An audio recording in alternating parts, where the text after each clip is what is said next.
દિલ્હીના લાલ કિલ્લા મેટ્રો સ્ટેશનના gate number 1 પાસે એક ચાલતી કારમાં એક જોરદાર ધમાકો થયો.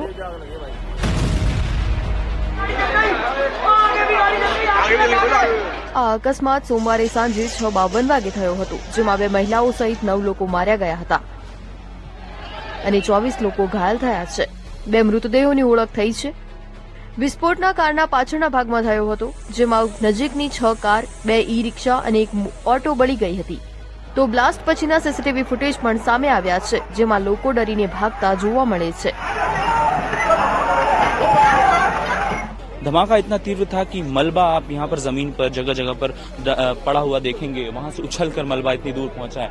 जो मैं यहाँ से देख पा रहा हूँ, स्पॉट को पूरी तरह से कॉर्डन ऑफ कर दिया गया है दिल्ली पुलिस द्वारा, लेकिन आगे जो मैं देख पा रहा हूँ तकरीबन 4 से 5 व्हीकल अच्छी खासी तादाद में क्षतिग्रस्त हैं. ई रिक्शा है जो पूरी तरह से क्षतिग्रस्त हो गया है. ये भीड़ आमतौर पर भीड़ भाड़. आखो वीडियो જોવા માટે ડાઉનલોડ કરો દિવ્ય ભાસ્કર એપ.